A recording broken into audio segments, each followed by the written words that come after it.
Back student, अब हम करेंगे ट्रेसिंग ऑफ द पैराबोला। पहले हम कर चुके हैं ट्रेसिंग ऑफ द एलिप्स और ट्रेसिंग ऑफ द हाइपरबोला। तो याद हो, सबसे पहले हम याद करते हैं कि पैराबोला क्या था। पैराबोला याद हो आप लोगों को, एक पॉइंट मतलब ऐसे पॉइंट्स का सेट होता था, उन पॉइंट का लोकस होता था जिनकी डिस्टेंस एक फिक्स पॉइंट से, जिसे हम फोकस कह रहे थे, जिनकी डिस्टेंस एक फ़िक्स पॉइंट से और एक फ़िक्स लाइन से वो क्या हो जाए, सेम आ जाए, मतलब इक्वल आ जाए। तो वैसे पॉइंट जो हैं क्या कंस्टिट्यूट कर देते हैं हमारे पास पैराबोला। जैसे कि हमने स्टैंडर्ड पैराबोला लिए हैं Y square is equal to 4ax। तो हमारे पास ये जो थी इक्वेशन ऑफ द एक्सिस थी, ये जो था टेंजेंट एट द वर्टेक्स था, और यहाँ पर ये वर्टेक्स था, वर्टेक्स की वैल्यू थी 0 0 यानी ओरिजिन। और याद हो जो डायरेक्ट्रिक्स है हमारे पास, जो कि फिक्स लाइन है, उसकी इक्वेशन थी x is equal to minus का a था। तो हमें ट्रेसिंग ऑफ पैराबोला के लिए क्या चाहिए, तो डायरेक्ट्रिक्स मिल जाए, आपका टेंजेंट एट द वर्टेक्स मिल जाए, एक्सिस पता चल जाए, और एक्सिस और टेंजेंट एट द वर्टेक्स का इंटरसेक्शन हमें पता है कि क्या होता है, वर्टेक्स होता है, तो वर्टेक्स निकल जाएगा। हमें एक फोकस चाहिए, तो फोकस चाहिए, जिस साइड फोकस होगा उसी साइड आपका पैराबोला खुला होगा। तो अगर हमें ये सारी चीज़ें मिल जाएं तो हम इजीली ट्रेस कर सकते हैं किसको, पैराबोला को। तो हम देखते हैं कि हमें याद हो, इसको हम पढ़ते हैं। मान लो ये हमारे पास क्या है, m है, और ये हमारे पास क्या है, n है। तो यानी स्टैंडर्ड पैराबोला की बात करें, यानी y का स्क्वायर, y मतलब इस पॉइंट की डिस्टेंस इस लाइन से, और इस लाइन को हम क्या कह रहे हैं, एक्सिस कह रहे हैं। यानी ऐसे पॉइंट का सेट जिनकी डिस्टेंस का स्क्वायर एक्सिस से वो इक्वल होता है 4a, मतलब हमारे पास यानी कह सकते हैं प्रोपोर्शनल है एक दूसरे के। वो प्रोपोर्शनल हो किसके, डिस्टेंस हो उसी पॉइंट की एक लाइन से जो हमारे पास इस लाइन के क्या होती है, परपेंडिकुलर होती है। तो ये जो है वो हमारे पास क्या बनाएगा, स्टैंडर्ड पैराबोला। यानी अगर हमारे पास ये इक्वेशन ऑफ एक्सिस हो, ax प्लस में by प्लस में c इज इक्वल टू 0, अगर ये लाइन ऑफ द एक्सिस बन रही है तो टेंजेंट एट द वर्टेक्स जो है वो इसके परपेंडिकुलर है, तो परपेंडिकुलर लाइन इसकी क्या बनेगी, bx माइनस में ay प्लस में सम c dash is equal to 0। तो ये एक्सिस की इक्वेशन है, तो ये टेंजेंट एट द वर्टेक्स की होगी, क्योंकि आप देख सकते हो कि दो लाइंस परपेंडिकुलर होती है तो उनके स्लोप की प्रोडक्ट -1 होती है, तो इस अकॉर्डिंग हम निकाल सकते हैं।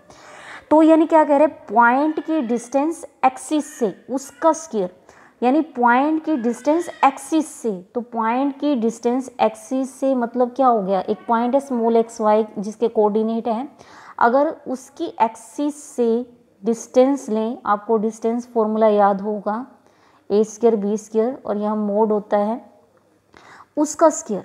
तो मोड का करो या ना करो फ़ायदा भी नहीं है, आपकी मर्जी है, मतलब डिस्टेंस है, दैट इज़ आप समझ सकते होगे कि पॉजिटिव ही है, इज इक्वल टू हमारे पास क्या, प्रोपोर्शनल हो, प्रोपोर्शनल हो, मान लो k है, ठीक है, प्रोपोर्शनैलिटी कांस्टेंट, डिस्टेंस उसी पॉइंट की एक लाइन से जो एक्सिस के परपेंडिकुलर हो, यानी टेंजेंट एट द वर्टेक्स से, यानी उस पॉइंट की distance tangent at the vertex से, यानी हमारे पास क्या हुआ, bx माइनस में ay प्लस में c डैश, बाय में क्या हो गया हमारे पास a स्क्वायर प्लस में b स्क्वायर।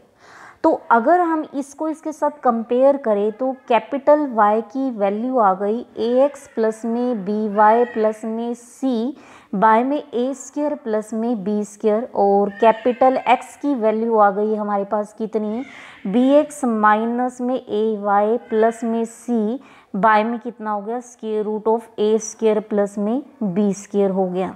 और जो 4a है यानी जो लेटेस्ट रेक्टम है उसकी जगह कौन आ गया, k आ गया। यानी अगर हम इस फॉर्म में कन्वर्ट कर पाए तो ax plus by plus c is equal to 0, ये हमारे पास क्या होगी, इक्वेशन ऑफ द एक्सिस हो जाएगी, और ये जो इक्वेशन है वो टेंजेंट एट द वर्टेक्स हो जाएगी, इन दोनों के इंटरसेक्शन से वर्टेक्स आ जाएगा, और हमारे पास वर्टेक्स आने के बाद लेटस रेक्टम भी आ जाएगा। अब हमें पता है कि फोकस है, फोकस यहाँ पर इसका मीनिंग क्या हो गया, एक्स की वैल्यू कितनी है, ए है, एक्स मतलब इसको अगर हम ए के बराबर रख दें, मतलब हम लेटस रेक्टम निकालना है तो हमारे पास किसका कोऑर्डिनेट आ जाएगा, फोकस का भी कोऑर्डिनेट आ जाएगा।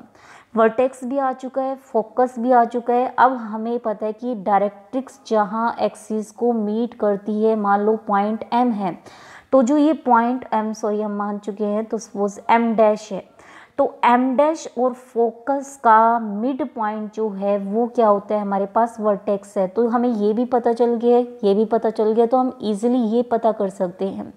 तो ये पता होने के बाद हम क्या कर सकते हैं, पॉइंट पता हो तो उससे हम पास होती हुई लाइन भी क्या कर सकते हैं, इजीली निकाल सकते हैं। तो हमारे पास ये सारी चीज़ें आ जाएगी, तो हम क्या अपलोड कर देंगे, पैराबोला। तो हमारे पास क्वेश्चन ये है कि 9x² plus 24xy 16y² minus में 2x plus 14y plus 1 is equal to 0। सबसे पहले तो हमें ये शो करना है कि एक पैराबोला को रिप्रेजेंट करता है। सेकेंडली हमें ये शो करना, शो नहीं करना, सेकेंडली हमें उस पैराबोला को क्या करना है, ट्रेस करना है। याद हो हमने फर्स्ट एक्सरसाइज में किया था कि पैराबोला के लिए आपका जो डेल है वो नॉन जीरो होना चाहिए और ए बी माइनस में h² को क्या होना चाहिए, जीरो होना चाहिए। जहाँ पर ए बी सी हमने पहले भी लेक्चर में देखिए, ax² by² 2hxy 2gx 2fy plus c से कंपेयर करके हम सारी चीज़ें निकाल सकते हैं। और जब हम इसमें पुट करके देखेंगे तो हमारे पास ये नॉन जीरो आएगा और ये क्या हो जाएगा, जीरो हो जाएगा। इसका मतलब ही किसको रिप्रेजेंट करेगा, पैराबोला को। तो मेन काम क्या रहेगा, इसे हमें इसमें कन्वर्ट करने हैं ताकि हम इक्वेशन ऑफ एक्सिस निकाल पाएँ, टेंजेंट एट वर्टेक्स निकाल पाएँ और जो हमारे पास length of the latus rectum निकाल पाएँ।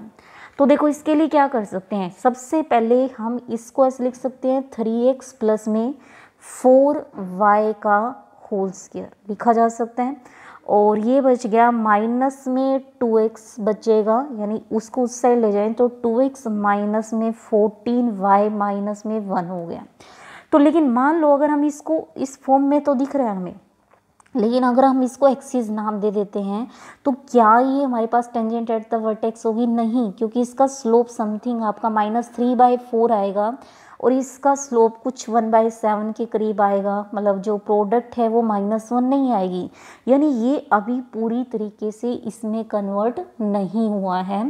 तो हमने क्या मान लिया कि 3x प्लस में 4y प्लस में क्या कर लिया, एक लैम्डा हमने कांस्टेंट इस तरीके से मान लिया कि इसका अगर हम स्क्वायर करें, ठीक है, तो ये जो है वो क्या बन जाए, हमारे पास एक्सिस बन जाए। यानी इसका सबसे पहले तो स्क्वायर देखते हैं। स्क्वायर क्या बन गया, 3x प्लस में 4y का होल स्क्वायर लिख सकते हैं, प्लस लैम्डा स्क्वायर लिख सकते हैं, प्लस में 2 लैम्डा इंटू में 3x प्लस में 4y लिख सकते हैं, लिखा जा सकते हैं। 3x प्लस 4y की वैल्यू आ चुकी है हमारे पास, 2x माइनस 14y माइनस में 1 हो गया, प्लस लैम्डा स्क्वायर हो गया, प्लस 6 लैम्डा x हो गया, प्लस 8 लैम्डा y हो गया। अब ये होने के बाद हमारे पास क्या हो जाएगा, x के एक साइड कर लेते हैं, तो यानी क्या बन जाएगा, 2 प्लस में 6 लैम्डा इंटू में x हो गया, y के एक साइड कर लेते हैं, 8 लैम्डा माइनस में 14 इंटू में y हो गया, प्लस में लैम्डा स्क्वायर माइनस में 1 आ गया। हमने लैम्डा इस तरीके से किया है कि ये जो लाइन है और जो ये लाइन है वो एक दूसरे के क्या हो जाए, परपेंडिकुलर। यानी एक तो ये लाइन 3x प्लस में 4y प्लस में लैम्डा इज इक्वल टू 0 और दूसरी लाइन कौन सी हुई हमारे पास, 2 प्लस में 6 लैम्डा इंटू में x प्लस में 8 लैम्डा माइनस में 14y और प्लस कितना हो गया, lambda square minus 1 is equal to 0। ये दोनों आपस में क्या हो जाए, परपेंडिकुलर। तो परपेंडिकुलर है तो दोनों के स्लोप की प्रोडक्ट कितनी होगी, -1। इसका स्लोप भी निकल सकता है, डेरिवेटिव करके इसका स्लोप भी निकल सकता है। तो जैसे ही मान लो इसका स्लोप आ गया है m1 और इसका स्लोप आ गया है m2 इज इक्वल टू कितना हो गया, -1। तो जैसे हम पुट करके देखेंगे तो हम यहाँ से चेक करेंगे कि लैम्डा की वैल्यू है वो कितनी आ गई, 1 आ जाएगी। जब हम इसको सोल्व करेंगे तो हमारे पास ऊपर वाली इक्वेशन क्या बन जाएगी, 3x प्लस में 4y प्लस में लैम्डा का स्क्वायर हो गया, प्लस में कितना हो जाएगा 8x हो जाएगा, माइनस में 6y हो जाएगा, और ये 1 माइनस 1 0 हो गया। इसमें से आप चाहो तो कॉमन ले सकते हो। पहले तो हम इसको a square plus b square से डिवाइड करते हैं, उसके स्क्वायर रूट से, और उसका स्क्वायर भी चाहिए। तो हमारे पास क्या आ गया, 3x plus 4y plus lambda, lambda आ ही चुका है 1 हो गया, 3x प्लस 4y प्लस 1 का square is equal to 8x minus में 6y आ गया। तो इसको उस फॉर्म का लेके आए, यानी हमें डिवाइड करना पड़ेगा इससे 9 प्लस में 16 डिवाइड करना है, तो ऑब्वियसली मल्टीप्लाई भी करना पड़ेगा, यानी 25 से, ठीक है। और ये जो है इसको करना पड़ेगा स्क्वायर रूट से करना था इसको, तो हमें 64 ये हो गया और 36 ये हो गया, यानी 100 हो गया समथिंग, स्क्वायर रूट 10 हो गया, 10 से मल्टीप्लाई और 10 से डिवाइड, यानी ये तो हो गया 25 इंटू में हो गया 3x प्लस में 4y प्लस 1 बाय में हो गया हमारे पास, आई थिंक इसको ऐसे लिख लो, 9 प्लस में 16 का whole square is equal to हमारे पास ये हो गया 8x माइनस में 6y बाय में 64 प्लस में हो गया 36 और इनटू में हो गया 10, यानी ये हो गया 5 5 25, 5 दूनी 10। तो हमारे पास ये हो जाएगा 3x plus 4y plus 1 bye में 9 प्लस 16 का whole square is equal to 2/5 time of 8x minus में 6y 64 प्लस 36। आप चेक भी कर सकते हो कि ये दोनों लाइन परपेंडिकुलर हो चुके हैं, क्योंकि इसका जब स्लोप निकालेंगे आई थिंक आ जाएगा -3/4 और इसका आ जाएगा 3/4, तो दोनों की प्रोडक्ट आ जाएगी -1, यानी ये दोनों लाइन आपस में परपेंडिकुलर हैं। इसका मतलब ये इस फॉर्म में रिड्यूस हो गई है, यानी जो k है, k की जगह काम कौन कर रहा है हमारे पास 2/5, यानी ये लेटेस्ट रेक्टम आ गया हमारे पास 2/5। और जो हमारे पास एक्सिस है, इक्वेशन ऑफ द एक्सिस, वो ax plus by plus c बन गई, यानी 3x plus 4y plus 1 is equal to 0। ये क्या आ गई हमारे पास, इक्वेशन ऑफ द एक्सिस। तो हमें पता है कि इसके परपेंडिकुलर जो लाइन है, यानी 8x माइनस में 6y इज इक्वल टू 0, ये जो है equation of the tangent at vertex आ गई। तो ये आ गया। अब हमें ये पता है कि इन दोनों का जो इंटरसेक्शन है वो नथिंग बट वर्टेक्स होता है। तो जब हम इन दोनों इक्वेशन को सोल्व करेंगे तो हम देखेंगे कि वर्टेक्स जो है, वर्टेक्स वो सोल्व करेंगे तो कितना आ जाएगा, -3/25 और माइनस में 4/25, ये हो गया। अब हम चेक करेंगे कि जो पैराबोला है, पहले तो यही चेक कर लेते हैं कि एक्स एक्सिस को कहाँ पर कट करेगा और वाई एक्सिस को कहाँ पर कट करेगा।